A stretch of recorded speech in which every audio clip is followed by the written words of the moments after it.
இயேசு கிறிஸ்துவின் நாமத்தில் இந்த தபசு நாட்கள் ஒட்டி ஆண்டுடைய வார்த்தையை ஒவ்வொரு நாளும் உங்களுக்கு கேட்கும்படி இரவு நேரத்தில் மாலை நேரத்தில் உங்களுக்கு அறிவிக்கப்படுகிறது. கடந்த 13 நாட்கள் நீங்கள் ஆண்டுடைய வார்த்தையை கேட்கிற பாக்கியம் கிடைத்தது. இந்த 14ஆம் நாளுக்காக கர்த்தரை துதிக்கிறேன். ஆண்டவருடைய மரணம், அதை தான் இந்த நாட்களிலே முக்கியப்படுத்தி பேசிக்கொண்டிருக்கிறோம்.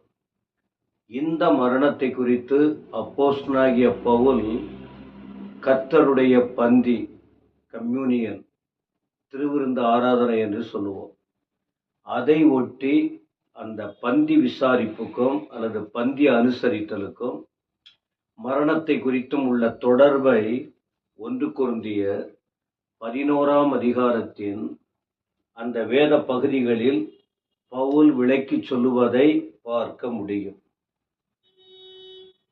23ஆம் வசனம், 1 கொரிந்தியர் 11:23.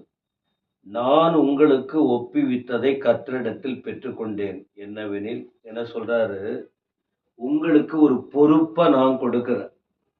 இதை நான் ஆண்டவர்கிட்ட கற்றுக்கொண்டேன். எனக்கு வேற யாரும் கற்றுக் கொடுக்கல, எனக்கு ஆண்டவர் கற்றுக் கொடுத்தார். என்னவா? அப்ப ஆண்டவர் என்ன சொல்லியிருக்காரு? நான் காட்டி கொடுக்கப்பட்ட ராத்திரி, இயேசு கிறிஸ்து காட்டி கொடுக்கப்பட்டார். யாரால? கூட இருந்த ஒரு சீடன் யூதாஸ் மூலமாக காட்டி கொடுக்கப்பட்ட அந்த ராத்திரியிலே அப்பத்தை எடுத்து, யூதாஸ் அங்க இருக்கிறார், சீஷர்களும் இருக்காங்க, மொத்தம் 12 பேர், எல்லாரும் இருக்கும்போதுதான் அப்பத்தை எடுத்தார், ஸ்தோத்திரம் பண்ணினார், அதை பிட்டார், இதை வாங்கி புசியுங்கள். இதுல தான் ஒரு கருத்து சொல்றாரு. இது எதுக்கு தெரியுமா அடையாளம்? என் சரீரம் சிலுவையில் உடைக்கப்பட போகிறது. இந்த அப்பம் எதுக்கு அடையாளம்? என் சரீரத்துக்கு அடையாளம். இந்த சரீரத்தை சிலுவையில் அடித்து கொள்ள போகிறார்கள். அடுத்து ஒரு காரியத்தை சொல்றாரு. 25ல் போஜனம் பண்ணின பின்பு, அந்த அப்பத்தை அவர்கள் ஏற்றுக்கொண்ட பின்பு ஒரு பாத்திரத்தை எடுக்கிறார். இந்த பாத்திரம் என்ன தெரியுமா? இந்த பாத்திரத்துல என்ன இருக்குன்னு சொன்னா திராட்சை ரசம் இருக்கு. இந்த திராட்சை ரசம், இந்த பாத்திரம் எதனால் உண்டானது? என் ரத்தம். முன்னால என்ன சொன்னாரு? என் சரீரம். இரண்டாவது என்ன சொல்றாரு? என் ரத்தம். ரத்தம் எப்படி வந்தது? சரீரம் அடிக்கப்பட்டது, சரீரம் கிழிக்கப்பட்டது, சரீரம் வேதனைக்குள்ளானது, அந்த சரீரத்தில் உள்ள ரத்தம் சிந்தப்பட்டது. அந்த ரத்தத்தால் ஒரு புதிய உடன்படிக்கை உங்களுக்கு சொல்றேன், புதிய உடன்படிக்கை.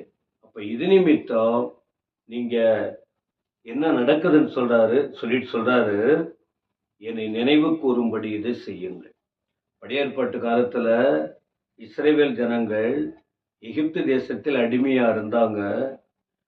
பஸ்கா ஆடு அடிக்கப்பட வேண்டும், நிலைக்கால்களில் ரத்தம் பூசப்பட வேண்டும் என்கிற சம்பவத்தை மோசே கிட்ட ஆண்டவர் சொல்லி அதை அவர்கள் நடைமுறைப்படுத்தினதை யாத்திராகமம் 12ஆம் அதிகாரத்தில் படிக்க முடியும்.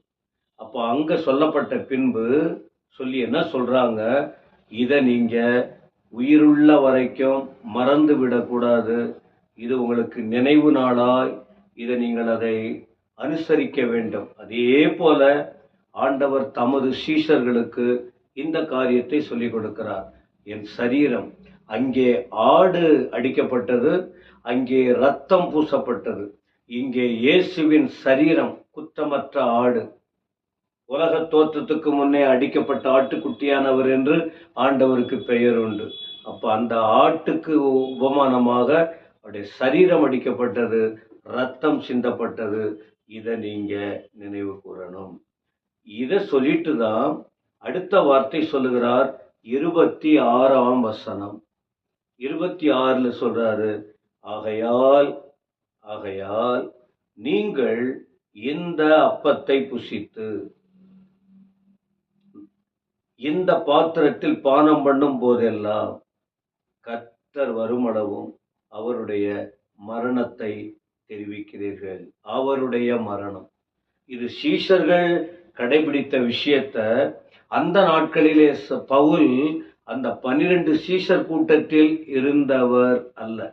அதன் பிறகு அவர் ரட்சிக்கப்பட்டார், ஆண்டவர் சந்தித்தார், நிறைய விஷயத்தை கற்றுக் கொடுத்தார்.